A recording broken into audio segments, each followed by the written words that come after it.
Entonces en nuestro seminario de economía ambiental, que va a estar a cargo de una colega, profesora, amiga del INVECO, que es el Instituto de Investigaciones Económicas, y Mariana tiene a cargo una asignatura optativa que tiene que ver con economía del medio ambiente. Está trabajando mucho en esa área, junto con Florencia en el ABDE, que tuvimos la reunión anterior. Así que bueno, muchas gracias Marianita por acompañarnos. Mariana también, además de ser licenciada en Economía, es magíster en Administración.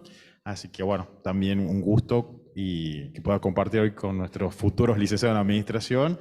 Y este espacio, que es un espacio multidisciplinario, el de la economía medioambiental, el tema medioambiental requiere esta mirada multidisciplinaria. Entonces Mariana nos va a acercar algunos modelos, ejemplos, conceptos, donde no solamente los economistas deben intervenir, sino también nosotros como licenciados en Administración, ¿no? Así que bueno, desde esa óptica, escuchemos a Mariana, vamos a compartir su experiencia y luego vamos a generar un espacio de intercambio para charlar con Mariana. Muchas gracias, Marianita.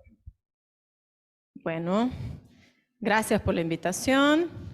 Muchas gracias por estar acá, porque veo que son los sacrificados y uno como docente siempre los reta y se enoja con los que sí están, así que no, ustedes, qué bueno que están. Bueno, es así como dice Marcelo, necesariamente la economía ambiental es un tema interdisciplinario, ¿sí?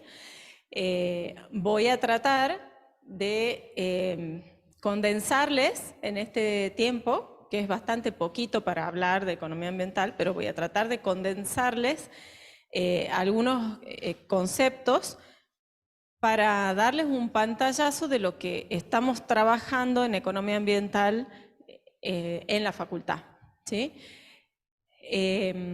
Piénsenlo como un espacio en construcción, así que lo que yo digo acá no es para nada exhaustivo, o sea, hay un montón de cosas que quedan afuera y todo eso, y pueden interrumpir en cualquier momento, preguntar, opinar, porque viene bien, ¿sí?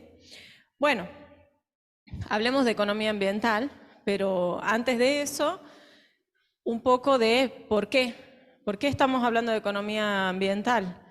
Y esto sí lo deben saber, y además es la parte bajón, así que yo lo voy a pasar rápido, pero sí es necesario cada vez que uno se mete en el tema ambiental, aunque crea que no, porque a mí ya me pasa que creo que todos están hablando de lo mismo que yo y están igual de preocupados que yo, y me cruzo con gente que no. Entonces, esta parte que es como de sensibilización es necesaria cada vez que uno empieza a hablar del tema ambiental, ¿sí?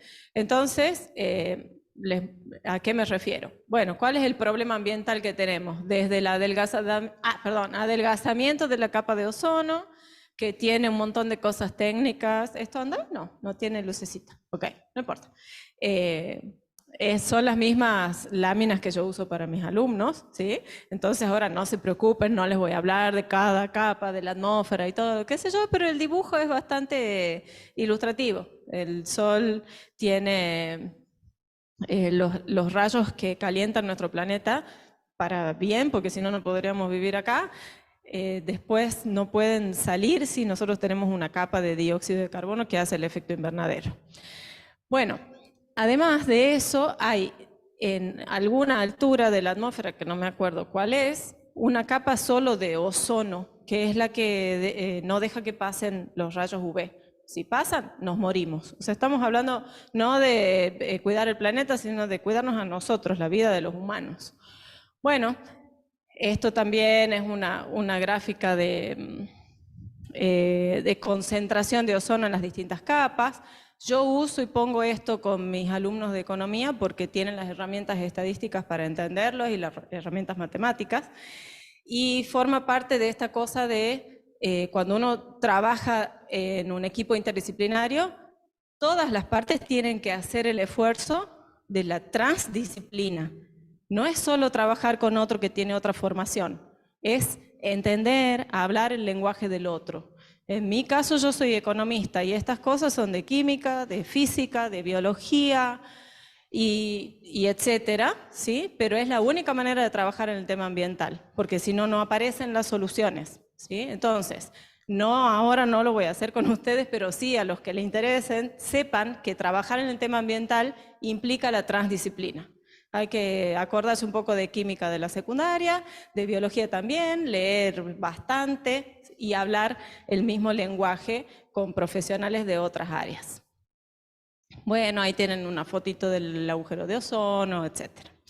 Otro problema ambiental es la alteración del ciclo del nitrógeno, también tiene una química complicada, pero tiene que ver con las cuestiones que dejamos en el suelo y como están ahí y no las vemos, no nos hacemos cargo,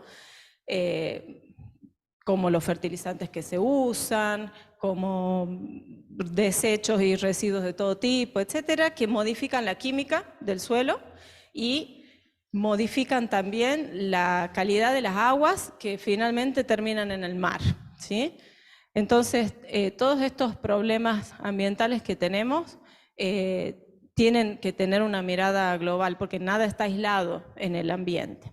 Otro problema grave que lo vemos, y este es el más marketinero si quieren, con este se vende y uno puede empezar con esto porque capta la atención de las personas, es las especies en extinción. Pero cuando una especie está en extinción, acusa problemas hacia atrás, digamos, en la cadena trófica, ¿sí? Por ejemplo, bueno, este, si lo conocen, el koala, pero este es de acá. El tucán está en extinción y hace poco ha sido una alegría volver a verlo acá en el pedemonte tucumano. Esta es una zona donde había muchos tucanes y ya no estaban. Bueno, ahora hay de vuelta, ¿sí? Todas estas especies de animales y las vegetales también, este es un pino paraná, que son árboles de la época de los dinosaurios, toda esta zona eran bosques de pino paraná y ya se ven poquísimos, en Argentina muy pocos. En la zona de Misiones han sido talados todos para poner pinos para madera, etcétera, ¿sí?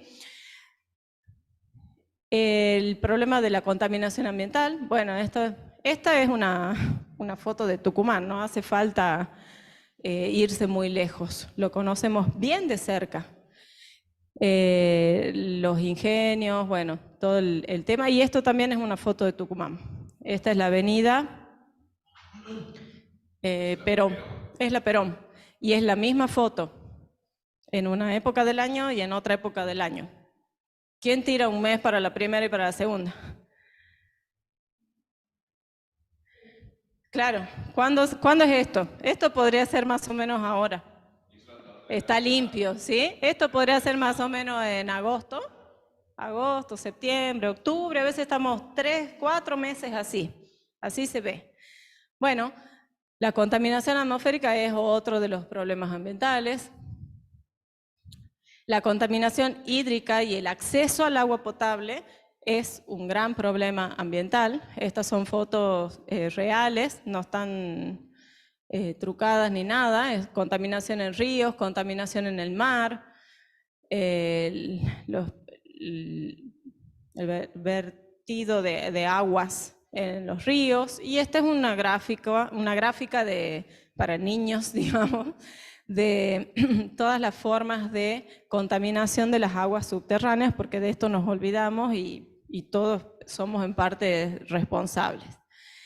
Este, por ejemplo, es un tema, el tema de verter los residuos urbanos en cualquier lado, sin tratamiento, no solo es un problema arriba de olor, de moscas, de enfermedades, sino también abajo de la tierra, porque todo eso filtra hacia abajo y contamina las aguas, que son las que nosotros tomamos, usamos, se usan para riego de los alimentos que nosotros mismos consumimos. O sea, es realmente bastante desprolijo nuestro manejo de la naturaleza, considerando que vivimos gracias a eso. Acá hay algunos números del acceso al agua potable. En Latinoamérica el 8% de las personas no tienen acceso al agua potable, lo cual es un montón de personas, pero comparado con África no es tanto, ¿sí? Pero realmente es inimaginable lo complicado que es vivir sin agua potable. ese tipo de historias de gente que camina 8 horas para tener agua, bueno, todo, y es un tema ambiental. La contaminación y la pérdida del suelo por la erosión, por la deforestación, bueno, estas son imágenes bien conocidas de deforestación en el Chaco para extender la frontera sojera, principalmente en Argentina. Esto es un desborde en uno de los afluentes del Paraná. Esto es una foto de un suelo erosionado porque le han sacado la vegetación natural que tenía, más la sequía y los vientos. Otro problema es la generación de residuos. Esta es una imagen de la película Wall-E, que es muy impactante, es para niños, pero yo creo que no es recomendable antes de los 10 años porque es muy apocalíptica. Bueno, muestra el planeta Tierra así, ahí está Wall-E. Bueno, y esta es una foto de un basural típico de cualquier ciudad de Latinoamérica. Así, es igual que la película de Wall-E. La contaminación de los mares y la sobreexplotación de los recursos pesqueros. Bueno, el tema con el mar es que no se pueden poner límites definidos ni alambrados ni muros de hasta dónde llega un país y otro, y además hay muchas zonas comunes. Entonces, en las zonas del mar que son comunes, pesca el que quiere y como quiere. Y en la zona que es de cada país, también, porque los controles no alcanzan. Entonces tenemos un abuso de los recursos pesqueros por algo que en economía se llama la tragedia de los comunes. Tiene nombre dramático y todo, pero es un caso de estudio típico que es cuando no están definidos los derechos de propiedad como un agente económico maximizador de beneficios, su equilibrio es agarrarlo todo lo que pueda, ¿sí? Entonces los recursos se agotan antes o se agotan cuando se explota de esa manera. Eso es una foto de basura en el mar. Y otros tipos de contaminación que tenemos y no nos damos cuenta, como la contaminación auditiva y la contaminación lumínica. Vivimos de noche, esta clase no sería posible si no tuviéramos esta iluminación, por ejemplo, y a las especies animales y vegetales eso les afecta. O sea, estamos contaminando lumínicamente también el ambiente. Y habría que medirle los decibeles y ver qué opinan todos los pajaritos de la zona. Bueno, y este lo he dejado para el último porque es el tristemente célebre problema ambiental más grave que tenemos en este momento, que es el cambio climático. El cambio climático muy asociado al efecto invernadero, porque ya está comprobado científicamente que el cambio climático es consecuencia del efecto invernadero y el efecto invernadero es consecuencia de la acción de los humanos. Digo, ya está comprobado científicamente, no porque quede bien, sino porque hay un montón de evidencia científica sobre eso y es importante aprenderla, entenderla y divulgarla porque todavía hay gente que yo digo, considero necios, que niegan el cambio climático y ni siquiera se prestan a analizar la evidencia, ¿sí? El IPCC es un grupo de profesionales, de expertos, de científicos que se dedica a estudiar solo el cambio climático. En ese grupo participan eruditos y eminencias de todo el planeta, físicos, climatólogos, bueno, un montón de profesionales, y lo que ellos hacen es estudiar el clima, y ellos han demostrado ya hace unos cuantos años, pero cada vez la evidencia es más irrefutable, que el clima cambió, que la temperatura aumentó, ¿sí? Este grupo intergubernamental de expertos sobre el cambio climático es una organización en donde participan muchos países, depende de las Naciones Unidas y se dedica a estudiar el cambio climático. Este grupo empezó hace bastante tiempo, pero cada vez más, si ustedes entran a la página, está traducido al español, hay distintos tipos de reportes. Lo que ellos han hecho en este último, diría yo, 2 años, es como simplificarlo al lenguaje, acortar los reportes y ser más directos en lo que están diciendo, porque las personas no estaban entendiendo. Pensaban que era algo como, sí, bueno, los estadísticos dicen, y ni lo veo. Y esto es importante que lo entiendan todas las personas, o sea, que todos los que vivimos en el planeta Tierra realmente nos convenzamos de que la temperatura aumentó y que va a seguir aumentando y cuáles son los posibles escenarios de esto. Bueno, es un tema como bien interesante y para un estudiante de economía de los últimos cursos, como son mis alumnos en esta materia,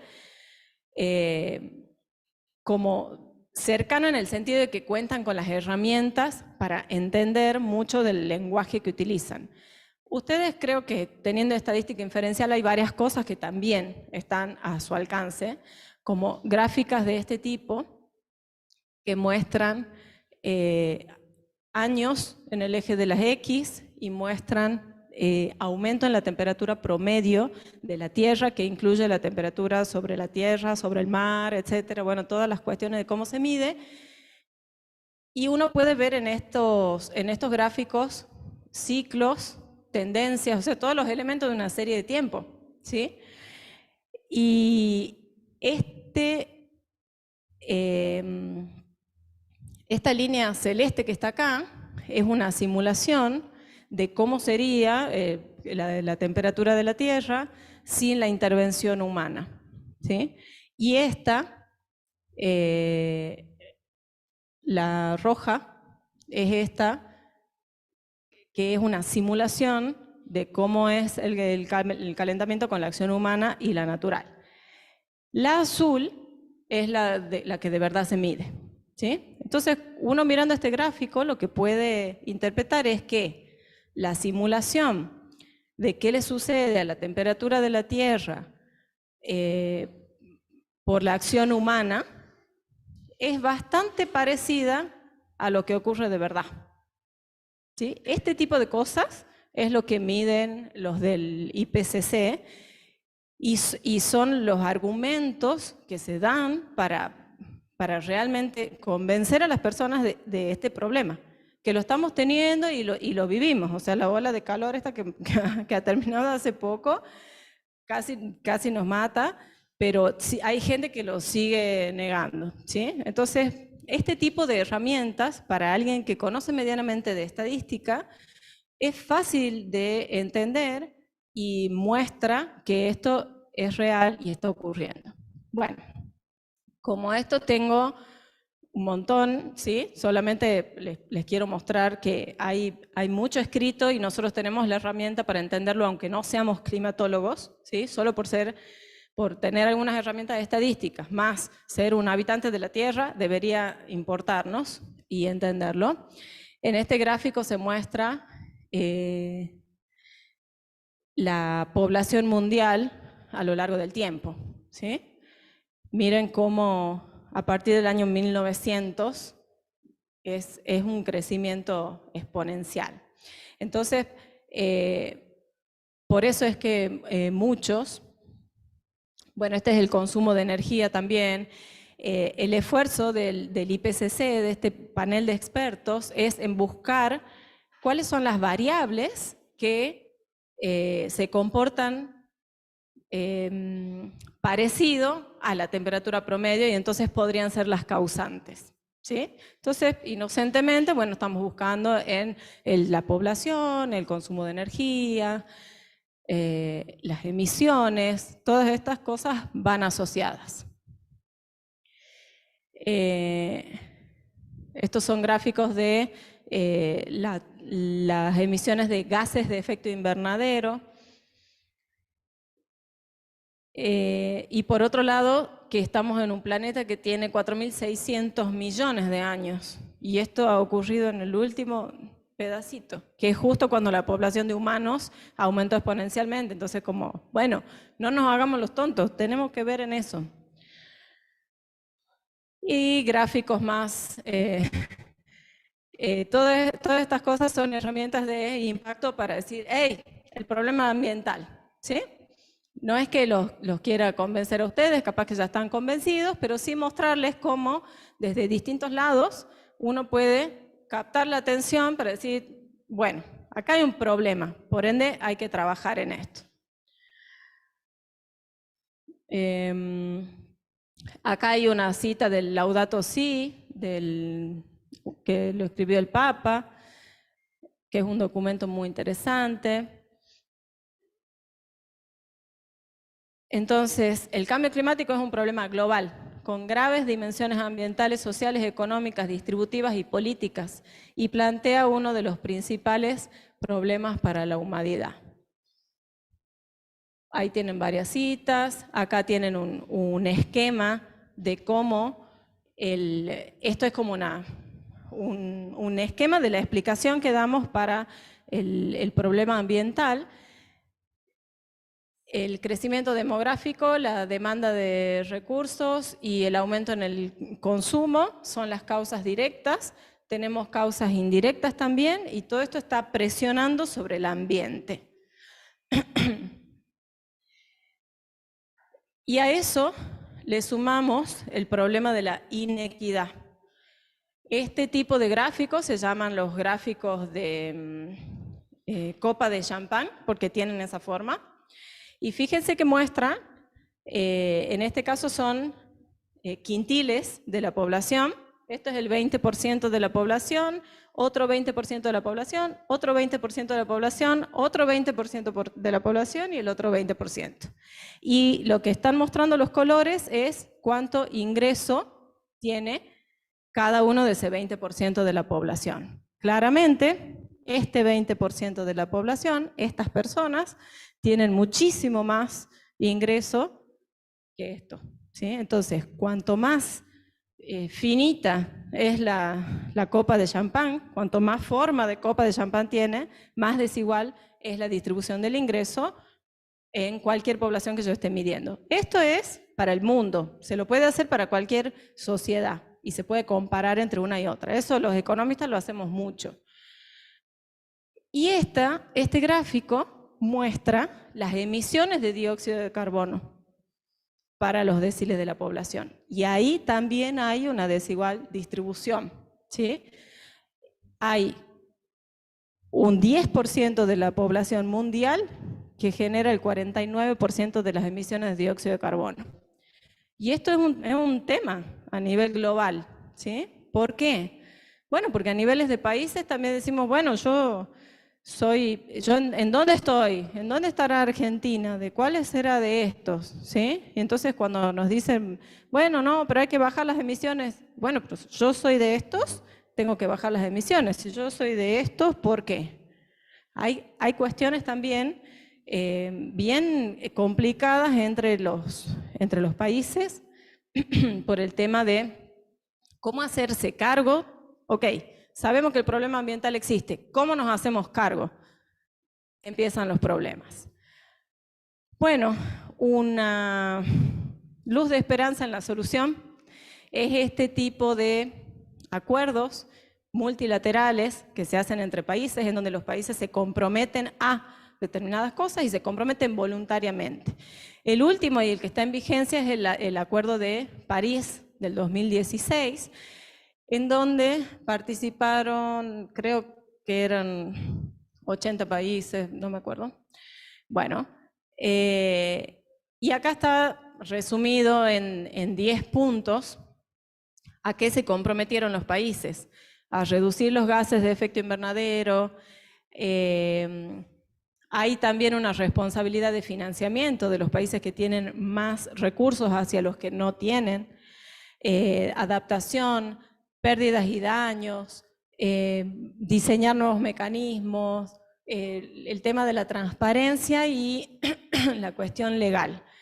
Es muy complejo, ¿sí? Pero no por eso tenemos que mirar para otro lado. Y es muy interesante para mí las herramientas que podemos aportar como profesionales en estas discusiones. Yo me encuentro con muy poquitos colegas metidos en esto.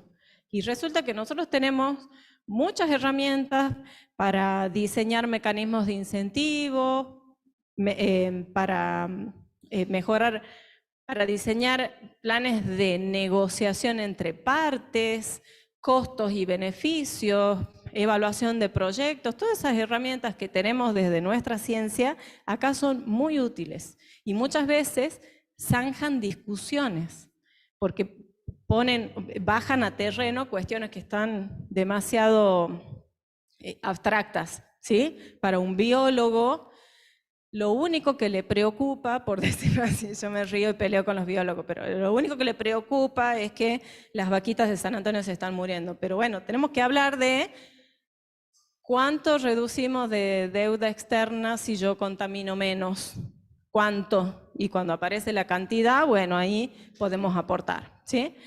Entonces, en el Acuerdo de París del 16, esto es muy importante, los países que participaron se comprometen voluntariamente a cumplir con su reducción de la emisión de dióxido de carbono. Y es voluntario. Entonces, cada país dijo, bueno, yo para el 2030 me comprometo a reducir mis emisiones en tanto. Y Argentina también lo hizo. Eso se llaman contribuciones nacionalmente determinadas. Bueno, en inglés se llama de otra forma, pero así se le dice. Sí.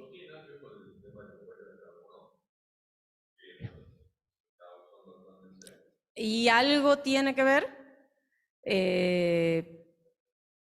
La huella de carbono es una medición que se hace sobre productos, ¿sí? Entonces yo puedo decir, bueno, esa botellita usó tantos metros cúbicos emitió tantos metros cúbicos de dióxido de carbono a la atmósfera.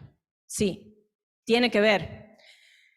Las contribuciones nacionalmente determinadas no se miden exactamente en las mismas unidades que la huella, pero básicamente lo que estoy diciendo es, si yo, Argentina, para el 2030 me comprometo a reducir en por decir, no es el número exacto, en un 10% mis emisiones de dióxido de carbono, bueno, tengo que decir, ¿cuánto emito ahora? ¿Cuántas toneladas métricas de dióxido de carbono emite Argentina hoy? Tiene que ser un 10% para el 2030. Es el compromiso, ¿sí? Bueno, en la medición de esas emisiones aparece huella de carbono más otro tipo de emisiones. Estas contribuciones, es muy interesante lo que ha sucedido porque los países se comprometen voluntariamente con una meta a 2030, pero van presentando informes de cómo van cada año, ¿sí? Y la Argentina presenta sus informes en tiempo y forma. De ahí, ¿cuál es el plan para reducirlo? Es un poquito complicado, o sea, estamos en el camino, pero adivinen qué, nos faltan inversiones, hay muchos elementos que son transversales para reducir las emisiones, ¿sí? ¿Por qué? Por decirles, la energía eléctrica que nosotros consumimos en Argentina viene en un 80% de combustibles fósiles, ¿no? De fuentes renovables. Entonces, para reducir, digamos, las emisiones de dióxido de carbono, yo tengo que considerar cambiar la matriz energética. Y eso no es algo tan sencillo, ¿sí? Cada vez que se corta la luz es una tragedia. Imagínense, cualquier cosa que sea tocar el tema eléctrico es complicado. No es imposible, pero involucra muchas partes. Entonces, comprometerse... Ah.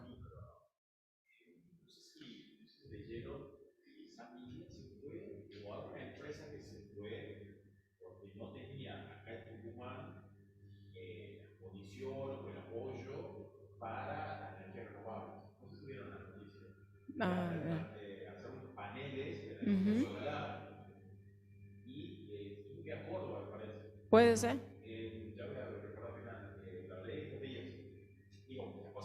Sí, sí, pero es que sucede, lo de la energía sucede a nivel micro y a nivel macro. Y es un tema en el que todos están súper preocupados, pero está trabado, no se está moviendo. Sí.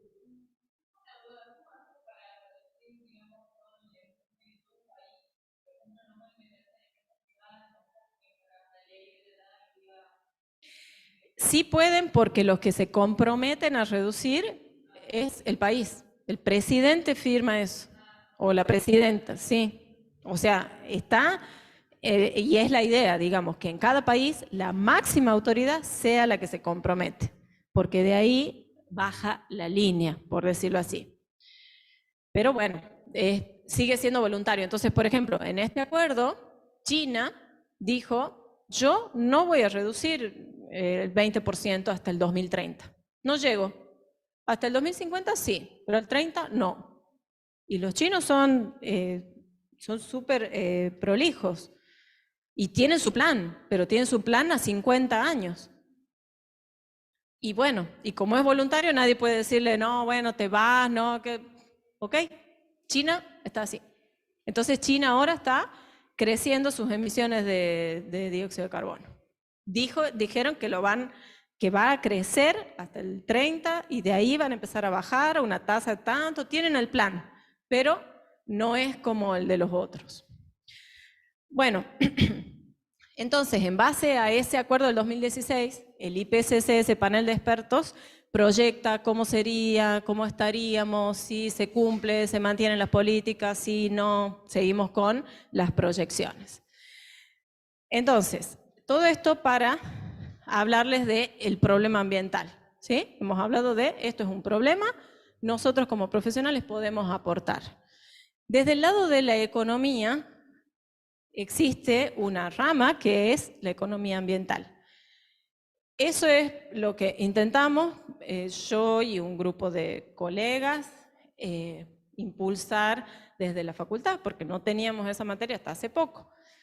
Entonces, les voy a contar un poquito qué es la economía ambiental y qué no es de paso. ¿Por qué? Porque hay muchas disciplinas, palabras y también verso y también cosas que son cualquier cosa. Entonces, es importante saber qué es lo que uno estudia, de qué problemas me puedo encargar y qué cosas están fuera, ¿sí? Economía del medio ambiente o economía ambiental, eso es la materia que tenemos en la licenciatura en economía y lo que nosotros hacemos. Existe otra rama que se llama economía de los recursos naturales. Existe también economía ecológica, existe bioeconomía, existe economía circular y la lista sigue, pero yo paré acá.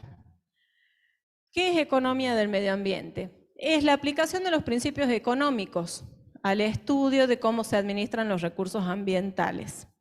Se enfoca en las consecuencias de las decisiones de los agentes en un entorno natural.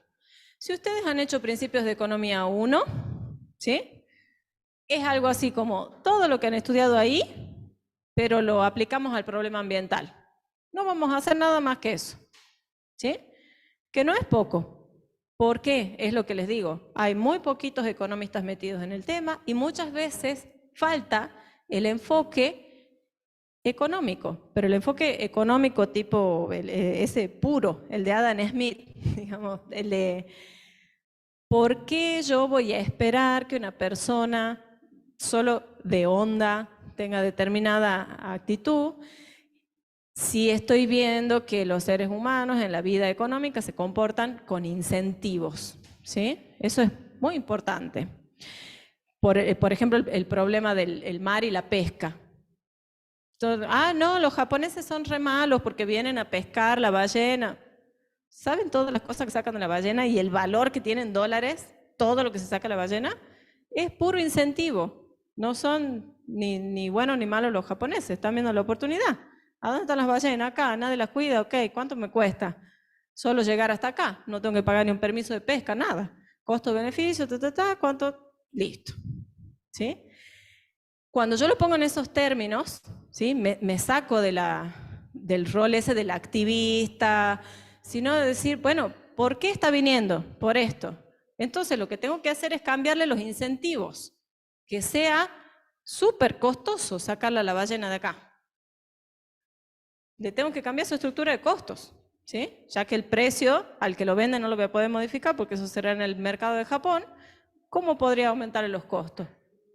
Hasta ahí llega el economista, bueno, no es un gran aporte, pero y tendría que interactuar con otros profesionales y decir, bueno, a ver, ¿qué? Ponemos redes, ponemos trampas, ponemos policía, le cobramos un canon, le cobramos por kilo de ballena que se lleve.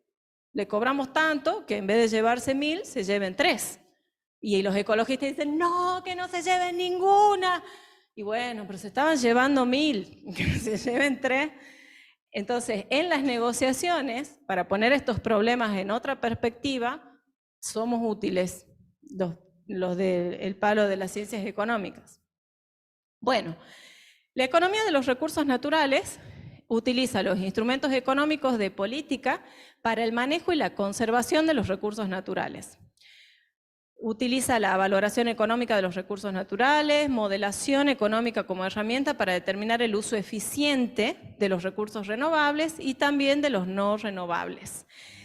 Está cerquita de la economía ambiental, pero la economía de los recursos naturales solamente se encarga de gestionar los recursos, ¿sí? Entonces, son problemas de economía de los recursos naturales. ¿A qué tasa debo talar los árboles de un bosque para que el bosque no muera, por ejemplo? ¿Sí? Para tenerlo infinitamente. Y se utilizan anualidades, tasas de retorno, bla, parece un problema de evaluación de proyecto, así. ¿Cuánto de vida útil tiene una mina?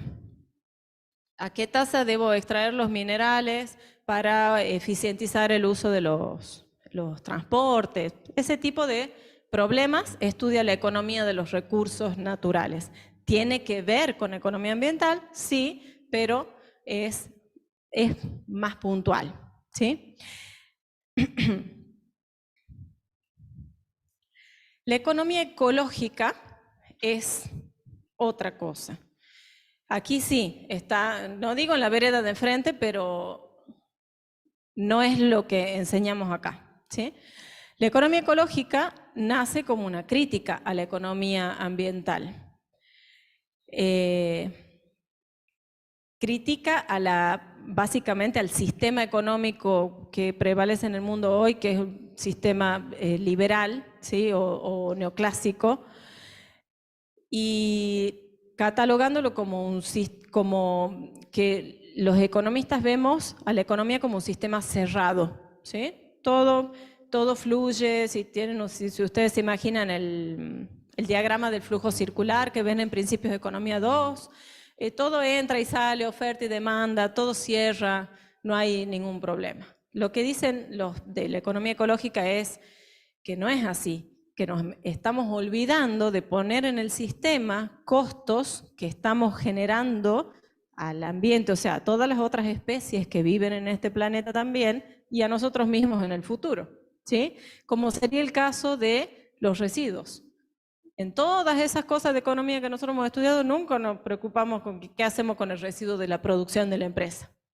No está en los costos, ¿sí? Y sin embargo, ocasiona un costo al ambiente y más temprano o más tarde a mí mismo, empresario o persona, ¿sí?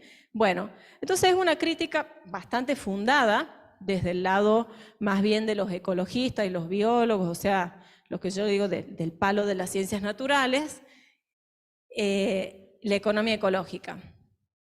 Critican esto de que sea un sistema cerrado, también critican que usemos el precio como indicador del valor de algo, porque algo es valioso independientemente de si tiene precio o no, sostienen ellos. Entonces, bueno, el aire que respiramos es súper valioso, pero no tiene precio. Sí, bueno, no tiene mercado, es cierto, ¿sí? Y esto de la correspondencia precio-stock, que es un poquito más complicado, algo que tiene un precio, nosotros los economistas consideramos que eso está representando lo que vale y lo que cuesta, pero ese precio está en función de cuánto stock tengo, que es Si lo piensan, como el caso del petróleo. Cuanto menos petróleo hay, más caro se va a volver. Es la predicción que decimos los de economía, ¿sí? Bueno, lo que sostienen desde la economía ecológica es que ese paradigma no encajaría del todo. ¿Por qué? El petróleo, para fabricarse, la naturaleza tardó más de 10 millones de años. Entonces, nosotros lo sacamos y lo quemamos en 2 segundos y eso no está reflejado en el precio, ¿sí? Si el precio del petróleo cuando se encuentran yacimientos nuevos, vuelve a bajar. Así nos hemos olvidado de la crisis del petróleo de los 60, porque aparecieron nuevos yacimientos. Pero todos estamos sabiendo que el planeta es finito, entonces en algún momento eso va a dejar de pasar. Y desde la economía neoclásica, es como que no es un problema usar el petróleo porque tiene el precio y tiene su mercado. Desde la economía ecológica, no deberíamos nunca usar un recurso que ha tardado tanto tiempo en producirse porque nosotros no podemos reponerlo, ¿sí? Bueno, ese tipo de discusiones que parecen filosóficas después terminan condicionando el accionar, por ejemplo, político y ese tipo de cosas.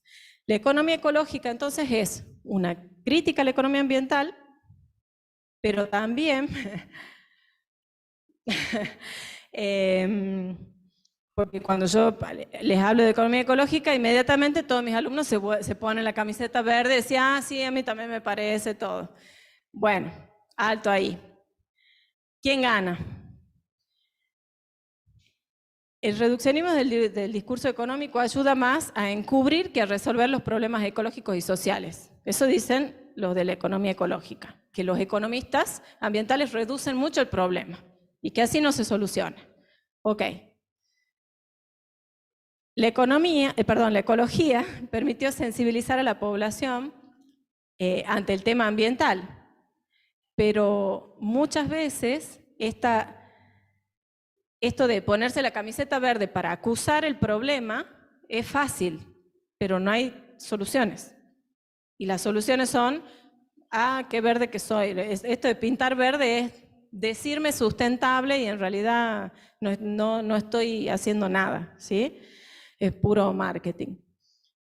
Y la verdad es que ni la economía ambiental ni la economía ecológica logró ecologizar a la economía, porque no hemos solucionado el problema ambiental, ¿sí? Entonces, yo lo que les termino diciendo a mis alumnos es, no se pongan ni de uno ni de otro lado, o sea, es una disciplina, hay que saber, hay que conocer y hay que usar las herramientas que sirvan, porque a la altura que estamos hoy es resolver el problema. No importa si desde una perspectiva o de otra, pero hay que resolverlo. En economía. La maestría de Lillo en gestión ambiental. Sí hay, en Buenos Aires, sí. Y está la Mariana Contegrán, que es una economista que hace mucho tiempo trabaja en temas ambientales y no sé si es en la DITELA que está la maestría nueva, así. Pero bueno, hay gente trabajando, va creciendo. Ok. Entonces, perdón, para terminar, esta discusión está así. O sea, se pueden cruzar ustedes con personas de este lado, de este lado. Yo lo que les propongo a mis alumnos es aprendan de todas las posturas. Después, en todo caso, si quieren tomar una fundamentada, bienvenido sea, pero lo mejor es generar herramientas, porque estas discusiones muchas veces no llevan a ningún lado.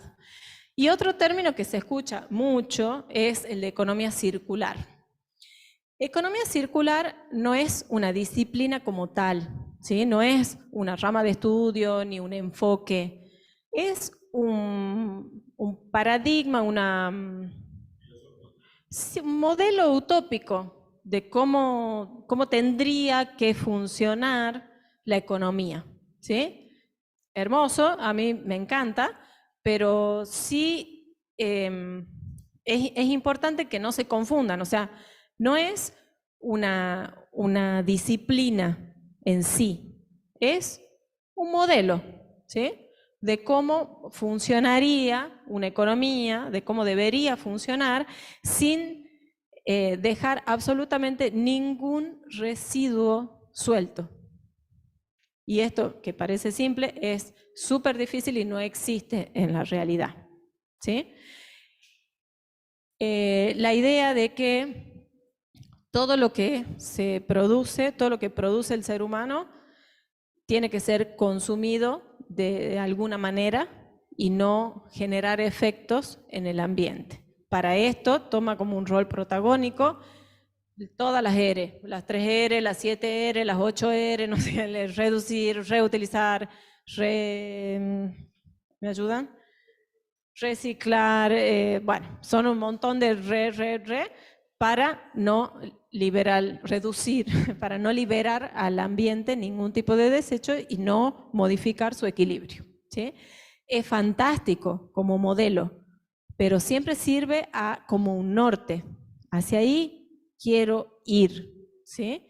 Pero no es un conjunto de conocimientos, no es como, no es comparable a economía ambiental como disciplina.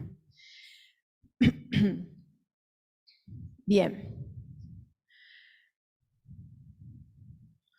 Vamos a pasar esto. La bioeconomía es otro modelo también de funcionamiento que lo que propone es que todo lo que se produzca en una economía tiene que ser en base biológica, porque los seres humanos tenemos una vida finita, de 80 años con suerte.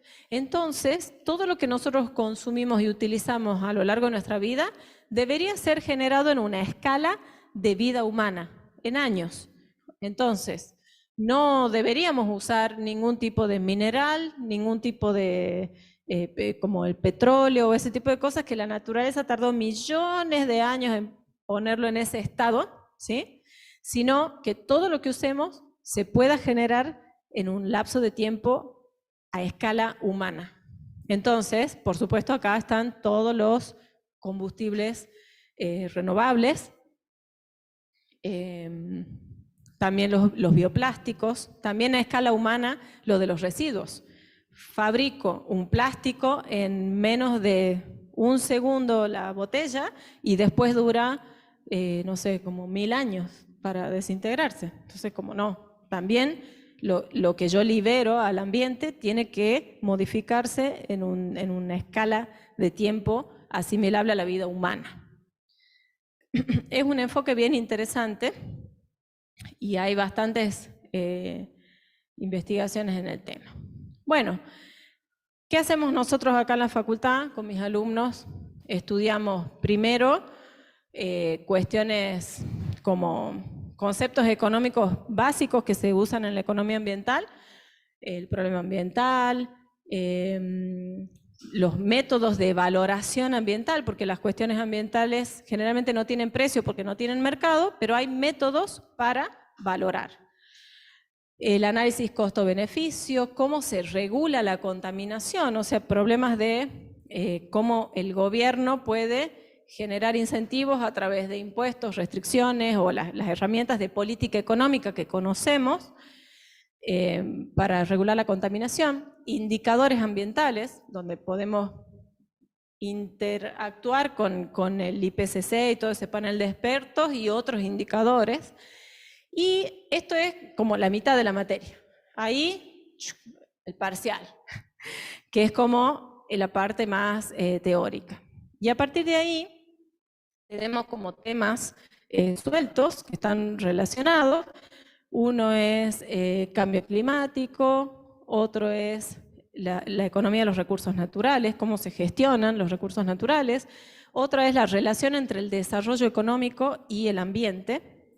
Y por último, el derecho ambiental, ¿sí?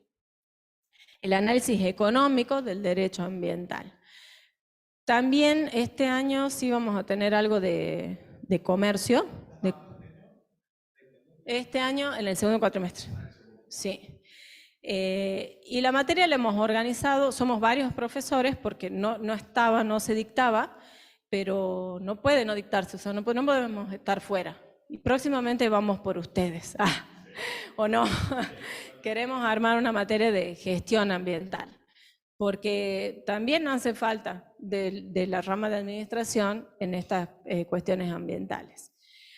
Entonces, a esta la hemos armado, somos 2 profesores que damos la primera parte, y estos temas son temas ambientales que ya se estaban tocando en otras materias. Entonces, hemos hecho sacamos de acá, ponemos acá, y juntamos las cuestiones ambientales. Y bueno, esto va cambiando con los años también. Ahí, claro, porque yo soy MBA, y yo coordino, yo coordino. Bueno. Yo no converso mucho con ella porque te da mucha idea. Mucha idea y no podés parar. Y ahora quería contarles, esto es respecto de la economía ambiental, ¿sí? La disciplina, todo lo demás. Me imagino que deben tener más dudas que certeza, lo cual está muy bien, si quieren.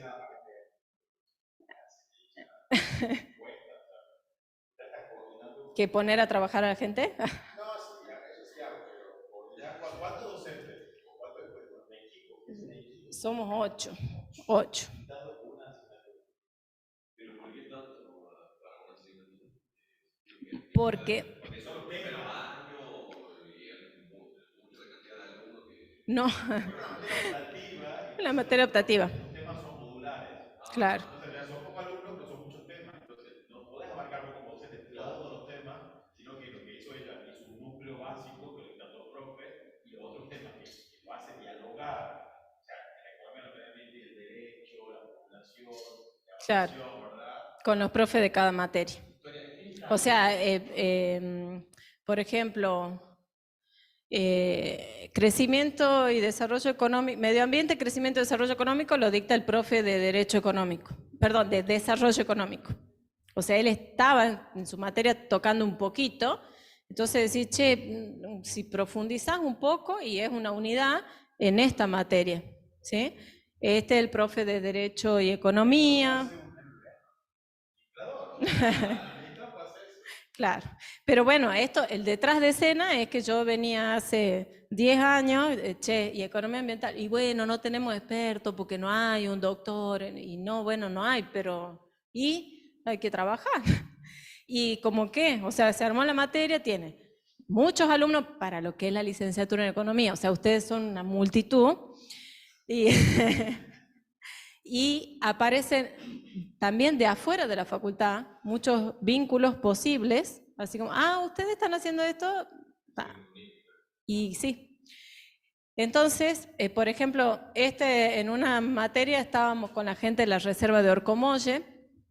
Ellos, por ejemplo, ese día han venido a hablar de la reserva y de como cuestiones que necesitan resolver y que les parecía que los economistas podíamos ayudarlos. Y en realidad eran problemas, a eso voy, eran para los administradores. Yo les dije, esto no es para nosotros, pero ok. Por ejemplo, tenían una base de datos de personas amigas de la reserva, por decirlo así, y querían armar un sistema para hacer fundraising, o sea, buscar fondos para financiarse. La organización de esa base de datos y cómo llegarle a esas personas es un problema de marketing. Así, ok, nosotros economistas, sí, dale, te armo la base de datos, busca acá, poné allá, esto, sí, está. Y está, ahí quedamos. El problema sigue, ¿no? O sea, se puede ahí ir a ayudar. Otro tema que tienen en el Jardín Botánico, no sé si conocen, que está a la par de la reserva, que es precioso, el tema bikers, es un espacio de uso común como el mar con los peces, ¿no? ¿Y de quién es? Y bueno, pero es público, pero sí, bueno, ok, los bikers, los senderistas o la fauna. ¿Qué? ¿Quién tiene prioridad? Resulta que hacen ahora también unas excursiones de bici con linternita y no sé qué a la noche, y está bajando la tasa de reproducción de muchos animales de ahí, por ejemplo. ¿Y qué onda? ¿Qué hacemos con eso? Es un problema y hay que solucionarlo. ¿Y qué? No me pone a pelear si economía ecológica, ambiental, bueno, no sé, pero es un problema, es un recurso común, tenemos que hablar de los incentivos, tenemos que hablar de si es propiedad privada o no, se cierra o no, se cobra entrada o no, ok, cobra entrada, ¿cuánto? ¿Cuánto vale ese lugar? ¿Cuánto vale para el consumidor? ¿Qué tipo de consumidor tengo? Investigación de mercado. Hay montones de cosas para hacer en eso. Bueno, eso fue cuando vinieron los del Lillo a la clase. Bueno, y les quería contar, así como lo que estamos haciendo en investigación, ¿sí? Porque también junto con la materia apareció esta nueva línea de investigación. Yo antes me dedicaba a la investigación de mercado y ahora me dedico a economía ambiental. Igual uso todas las herramientas. Y estamos haciendo, bueno, esto es en general qué ramas de investigación se pueden hacer dentro de la economía ambiental, y no es una lista determinada, hay un montón de otras cosas. No vamos a hablar de esto ahora. Bueno, ok, hablemos si quieren. En economía ambiental, de las mediciones que se pueden hacer, aparecen estos que son indicadores. Huella hídrica, huella de carbono, análisis de ciclo de vida. Es una herramienta que tranquilamente, digamos, puede manejarla un economista por lo menos. Son todos cálculos con coeficientes para cada producto y programas no muy complicados desde lo estadístico, y se puede medir. También se puede hacer evaluación de impacto, que es algo que se usa mucho. O sea, cada obra pública, cada acción, cada empresa, cada cuestión que el gobierno tenga que habilitar, necesita una evaluación de impacto. Y en esas evaluaciones de impacto intervienen variables económicas, ¿sí? O sea, cuánto impacta que yo ponga una estación de servicio en determinado lugar, o por ejemplo, cuánto impacta, esto se usa más, que una ruta pase por determinado lugar. En esas cuestiones también se pueden trabajar. Bueno, el listado de ODS y la localización de los ODS, que quizás lo hayan escuchado, también se puede hacer, etc. Pero les quería hablar sobre este proyecto de investigación porque está en curso.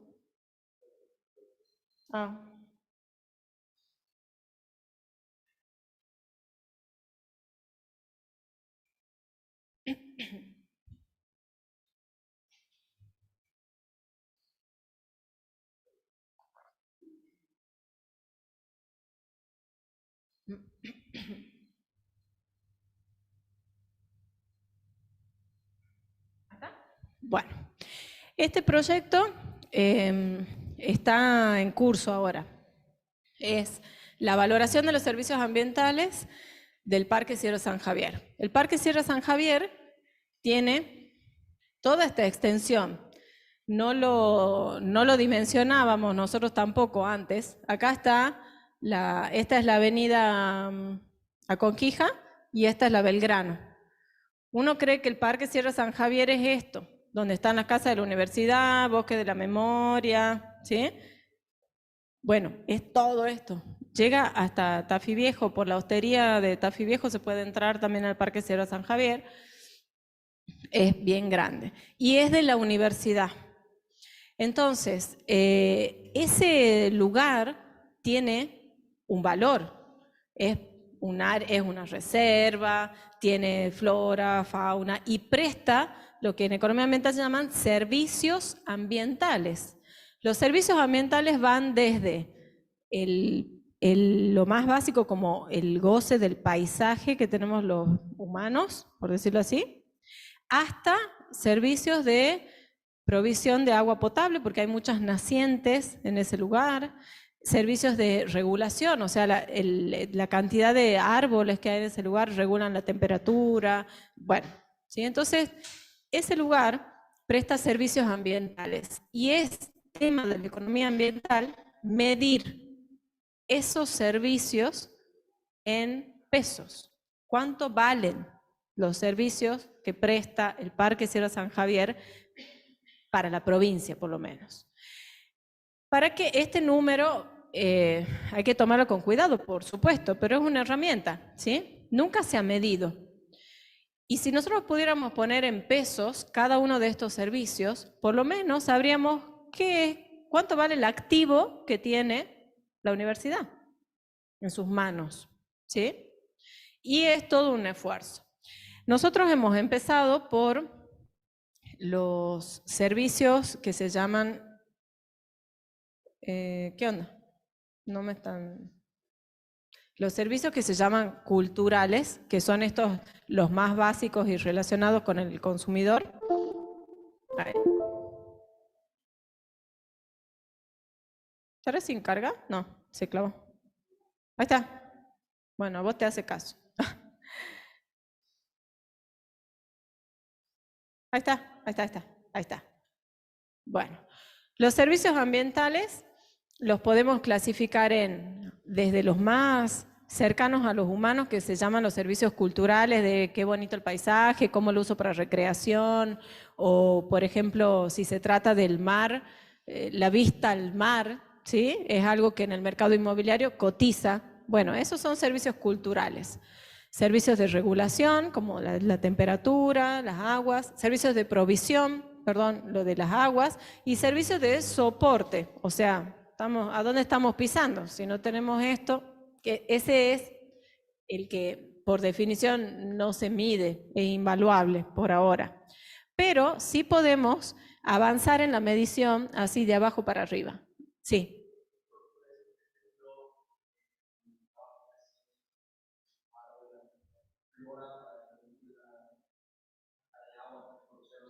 Ese es el de regulación, sí. El de soporte es algo fundamental, como que nosotros vivimos en eso. Si no tenemos eso, ¿sí? Entonces es como un poco más abstracto y no hay todavía estudios sobre la evaluación de eso. Pero sí, esto es de más fácil a más difícil, así. Hemos empezado por los servicios culturales, ¿sí? Entonces hemos dicho, bueno, vamos a evaluar en pesos cuánto vale que esté ahí, digamos, el Parque Sierra San Javier. Para valorar los servicios ambientales hay todos estos métodos. Según el caso, yo puedo elegir uno y otro método y hasta puedo combinar, ¿sí? El que hemos usado nosotros se llama el método de costo de viaje. El método de costo de viaje es como un método de fácil cálculo que tiene por atrás la idea de, si yo me voy hasta un lugar para disfrutarlo, ¿sí? Para mí, estar en ese lugar vale por lo menos lo que me costó llegar hasta ahí. Ese concepto, que es un concepto económico básico de tasa marginal de sustitución y cómo elige el consumidor el precio que está dispuesto a pagar por una cosa, eso se utiliza para valorarlo. Entonces, yo puedo decir que si una persona se va desde el centro de San Miguel de Tucumán hasta San Javier, ¿sí? Si ha llegado hasta ahí, estar en ese lugar vale por lo menos todo eso que le costó llegar. Y esto se utiliza en muchos casos para estimar cuánto cobrar por una entrada, por ejemplo, ¿sí? Y ahí, por ahí tiene un poco más de sentido. Entonces, si yo para llegar a San Javier gasté 200 pesos, ya si estoy ahí y me cobran una entrada de 200, ¿qué hago? ¿Entro o no entro? La teoría dice que hasta 200 sí lo pago, porque me ha costado llegar hasta ahí, ¿sí? Bueno, eso es lo que queríamos estimar. Hemos usado el método de costo de viaje. Hemos generado datos con una encuesta online, capaz que les ha llegado, capaz que le han contestado, no. Y también hemos usado fuentes secundarias de información. Acá no está porque no he actualizado los datos y porque en la investigación han participado 2 alumnos que ahora ya son licenciados en economía, esa ha sido su tesis, ¿sí? Y han llegado a estimar cuánto cuesta la experiencia de ir a San Javier en promedio, para cada persona, para cada grupo, hemos hecho segmentación de mercado y todo lo demás, y además hemos extrapolado por la cantidad de personas que visitan anualmente el Parque Sierra San Javier. Así que hemos llegado a tener un valor de cuánto vale por año que el Parque Sierra San Javier esté ahí. Creo que daba como 8 millones de dólares anuales. Y entonces todos dicen, oh, claro, cuando está el número, ajá, ahí sí me interesa. Decir, che, la universidad tiene en sus manos un lugar que por lo menos vale 8 millones de dólares en cuanto a lo que la gente le gusta. Más allá de que lo pague o no, no es porque está por cobrar entrada, sino de decir, bueno, eso vale, es algo que es un activo. Y con ese número se pueden, no sé, pedir subsidios o, como yo digo, vamos a pedirle colaboración a la municipalidad de Yerbabuena, al otro. Y hemos estimado nada más que uno de los servicios, porque ni hablar el valor que tiene el parque como reservorio de especies, como que tiene nacientes de agua, un montón de cosas. Pero bueno, empezamos por ahí y está medido ahora. ¿Sí? Ahora podemos decir que sí está medido y ya se han recibido los chicos. Otro tema de investigación en el que estamos trabajando es el tema de la sustentabilidad. Porque todos hablan de la sustentabilidad, ajá, bueno, pero ¿y qué? ¿La sustentabilidad qué es? ¿Soy sustentable o no soy sustentable? ¿O es una escala? ¿Cuánto de sustentable soy? Es una escala, ¿sí? Hay que medirlo y hay cosas que aportan a la sustentabilidad y cosas que no.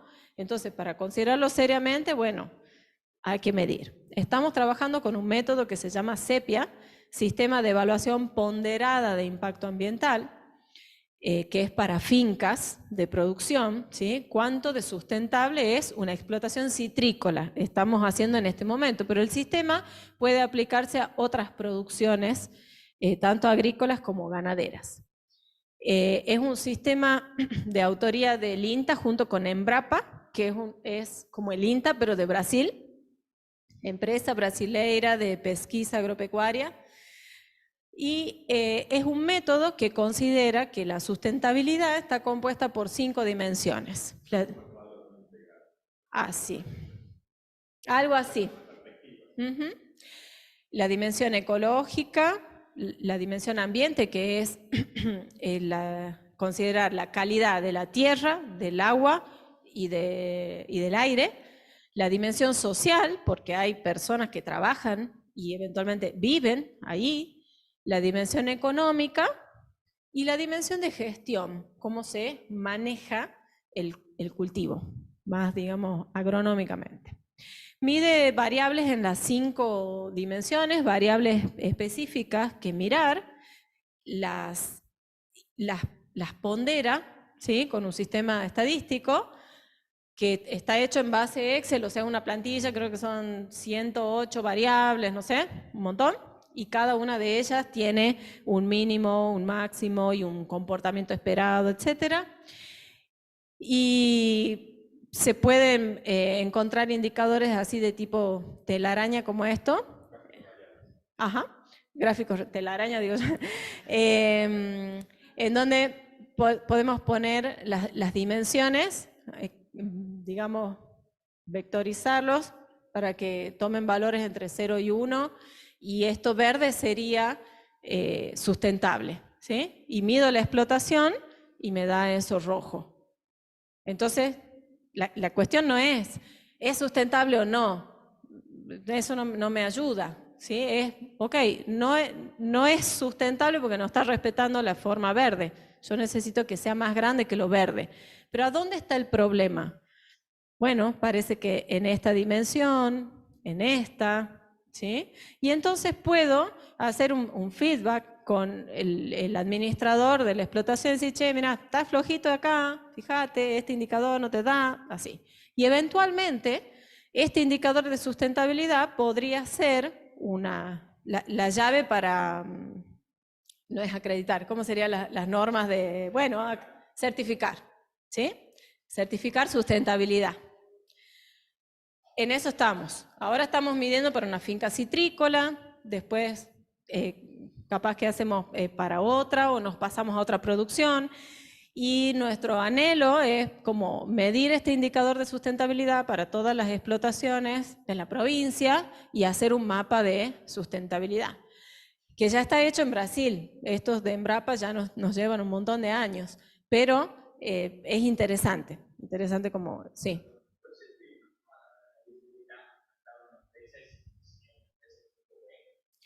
Bueno, sí, las empresas tipo B creo que certifican tipo B, ¿no?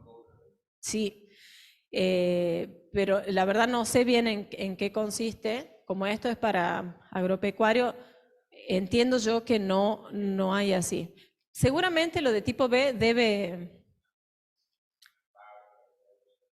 eh, claro, y de hecho hay ¿cómo es la certificación ambiental? La 14, sí.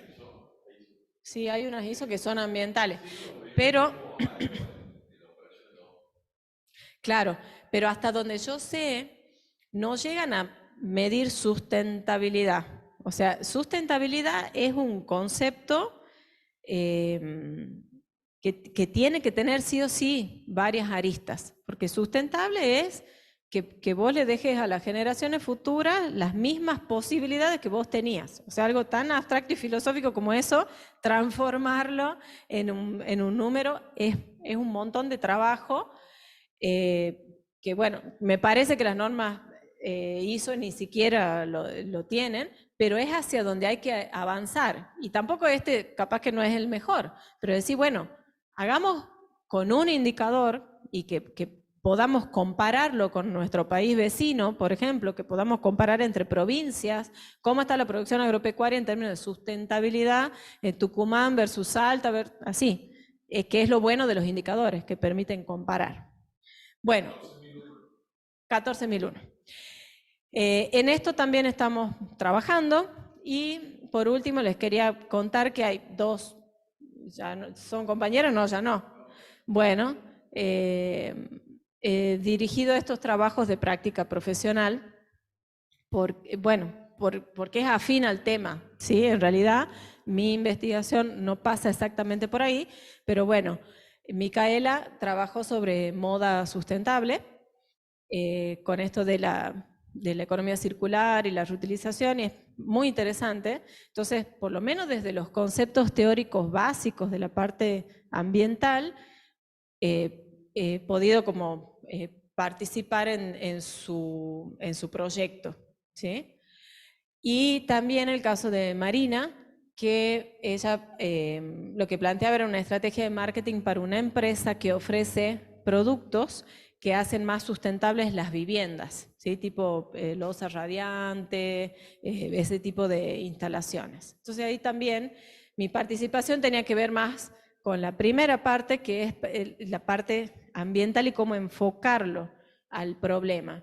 De ahí el desarrollo del plan de marketing, bueno, sí, le puedo tirar unas líneas, pero la idea es que mi aporte va por la parte ambiental. Bueno, hasta acá llega mi voz. No, hasta acá más o menos contarle. Un poco desordenada la presentación, me imagino. Son muchas cosas, pero bueno, así es, son muchas cosas. La parte ambiental es así, es muchísimo. Así que si están interesados, si quieren saber más, ahí está mi mail, creo. Ahí. Y bueno, o si tienen preguntas. Sí. Sí.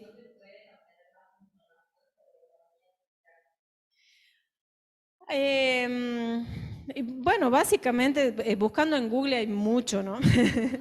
Muchísimo, porque se habla mucho de economía circular y como digo, no es una disciplina en sí, así que es el tipo de cosa que está bueno buscarlo en Google.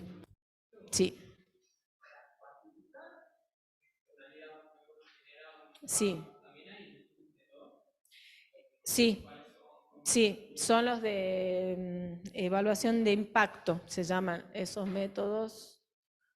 Los puse por acá, ahí.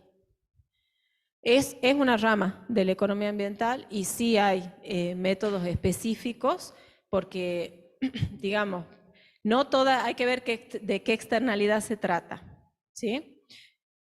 Esto es muy creativo en ese sentido. Cuando yo tengo el problema ambiental, el problema de medición, la parte más creativa es elegir el método. Y hay realmente cosas muy creativas. Así que hay que verlo al problema. Por darte un ejemplo, esto de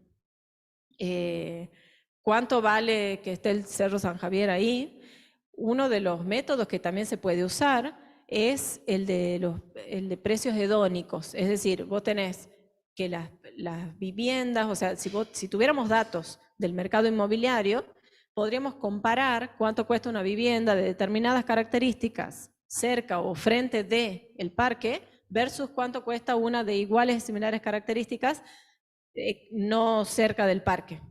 Y de ese dato apareado, digamos, estadísticamente, tomar muchos y calcular esa diferencia de precio te va a dar una idea del valor de que esté el parque. ¿Sí? Y es un método alternativo al otro. Está reflejando una externalidad, porque el hecho de que esté el parque es una externalidad positiva, ¿sí? Pero si no tenés los datos del mercado inmobiliario, no lo podés aplicar. Entonces, sí.